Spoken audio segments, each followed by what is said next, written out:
Hi guys, welcome back to my channel. It's Jade Melody here, and today we're going to be commencing episode number 1 of my new squat series, Sloppy to Sensational. This series is going to teach you exactly how to take your squats from very sloppy to absolutely sensational. So the squat is quite a complex compound move that a lot of newbies want to go for, and it is a great exercise, but there are quite a few fundamentals you need to nail down to make sure you're squatting optimally and safely. So today for episode number 1, we're going to start off with such a key fundamental that is always skipped, and that is mobility. So I was going to combine this with mobility and flexibility because they kind of come hand in hand, but I actually think it's more important to split them apart because mobility is so specific and it's not flexibility. People often get those two confused, but they are two completely different things, and it's important to separate them into two. Flexibility can also be super important for good squats, so we'll come to that in a later episode. For now, we're going to jump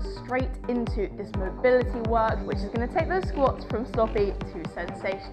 So jump in, get ready, and we're going to dive into some mobility work that is going to really improve your squats. So something we can do straight off the bat is check whether it is kind of a mobility issue or a trust issue. So knowing if you're not getting low enough because you don't have the mobility to, or whether you're not sure where the bottom is. So if you're getting these kind of half rep squats, then that is not really full depth, and you could be not doing that because your mobility or because you're not really sure how low you could be going. So as a really good test and something that we can do here is go for a low box squat. So you can either grab some plates and lay the plates on the floor, or you can grab a small box or a Reebok step like this. You can just adjust it to be a little bit higher if you need to, and we are going to put this Reebok step or plates or etc. just behind you, so just behind where you're going to be doing your squats. As you step backwards to then go for your squats, this box is going to be your stopping point for the bottom of the rack. So you're essentially going to take a few steps backwards with the bar, and you're going to stop with your feet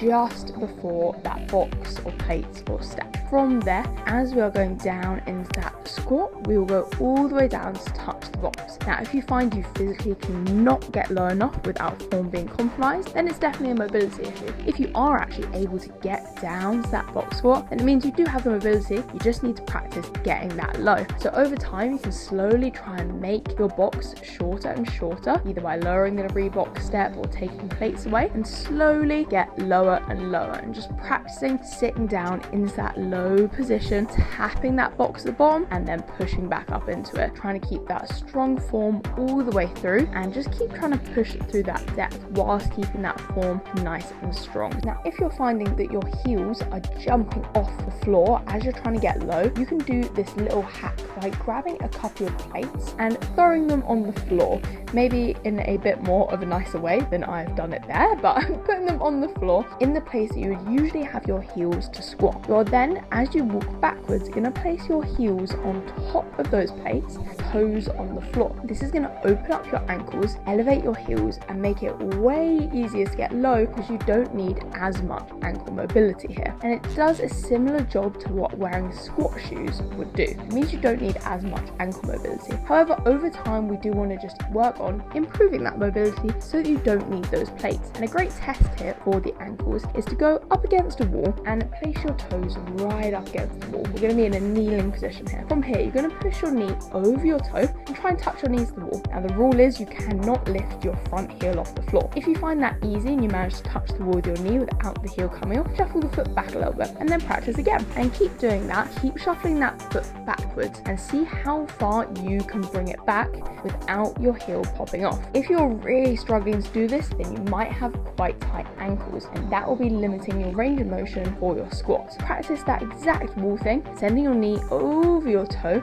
and if you want to add a little bit of weight, you can. So you can see in this video that I'm holding a little kettlebell just on top of my knee, just to add a bit more weight and help kind of push my knee over my toe. You could also add a dumbbell on top, or again, if you're struggling, just go for body weight and practice that. It's a really good warm-up movement to do before squats as well, but it can also just generally improve the ankle mobility. So making sure to do both sides here, and all you're doing, kneeling down, pushing the knee over the toes, holding it for a few seconds, then coming backwards. You're trying to push it to the most range of motion you can, keeping that heel glued down onto the floor and pushing those knees over the toes. We can then also mobilize our ankles a little bit more. This is going to help with, again, range of motion, but also your feet placement too. And a really simple one is just some ankle circles. You're just standing up, making big circles with your toes. Trying to think about big toe, making a huge circle. You're going to go clockwise and anti-clockwise, trying to path big circles in front of you. Take it slow and think about that big toe leading round. The last two really important things that we want to make sure that we are doing for our ankles, if you have, again, that limited range of motion, is going to be ankle inversion and eversion. So we are going to use a little band for this one. You don't have to use a band, but if you want to add a little bit more, then you can. This first one, we're going to have leg crossed over in front of us. Band is going to be looped over the top of our toes, and we're going to be trying to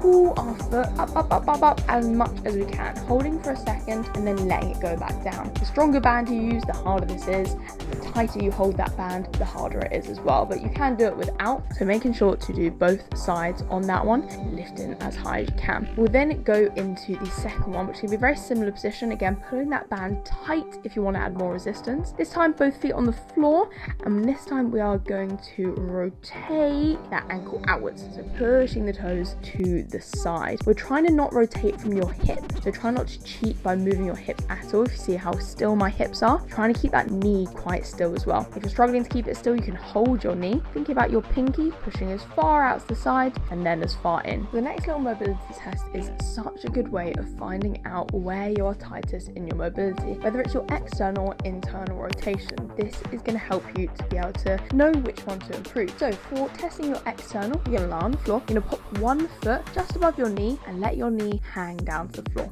You can then either ask a friend to check, or you can check by just leaning around, seeing how far off the floor that knee is. So just try and remember, and then repeat on the other side. So swapping legs, placing the other foot just above the knee, relaxing the knee outwards, trying to keep your bum on the floor, hips nice and still, and again checking. So we're trying to see how far that knee naturally goes down above the floor. It should be as close to the floor as it possibly can be, and if you are struggling to do that on one side, that side has tighter external rotation. Then to test your internal, you're going to lift up that knee to a 90 degrees, keep that knee as still as you can, and try and push your heel out to the side. Again, trying to memorize how far you're able to push it out, and also try and think about how easy that was to do. Then repeat on the other side, bend the legs to 90 degrees, keep the knee still, and push that heel out to the side. Again, try and remember how far you're able to push it out, how easy it is, and both of these should be relatively equal. If it's not equal, then one side has less internal rotation than the other. So to cover both of them, we can go for this little 90-90. Now this is how you don't want to do it. You don't want to just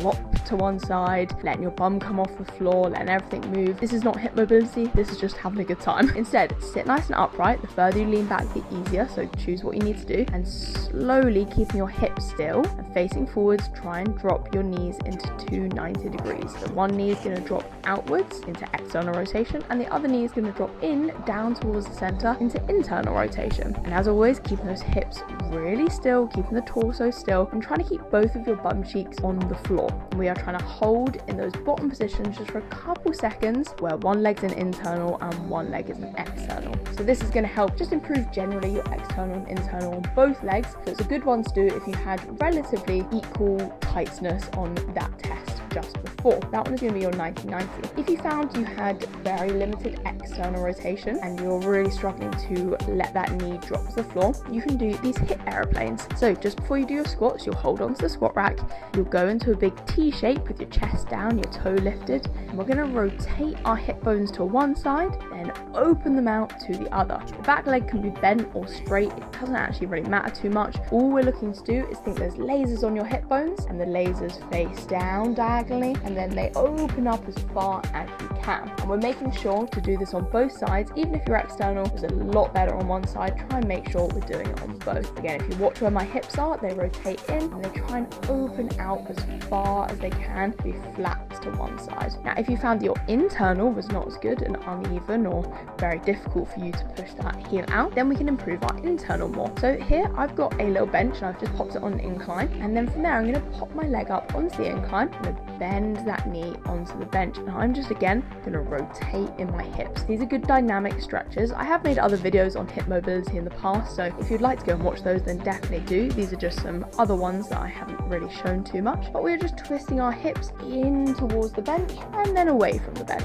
And again, we're making sure to do this on both sides, even if one was better than the other, but twisting hips down and in towards the bench and then away. This one's also going to give you a bit of a dynamic stretch on the glute, which when that glute is very tight, it can also limit your mobility and limit things like your internal rotation. And that is it, guys. That is episode 1 done of my new squat series. So hopefully now you're understanding your mobility a little bit better and you're understanding how to improve it so you can get better depth and much more comfortable and safer squats. I hope you're looking forward to the next episodes of this series, and do let me know if you have any other squat questions or squat queries that you want answered in these videos. For now, thank you so much for watching, have a great day, and make sure to subscribe for more.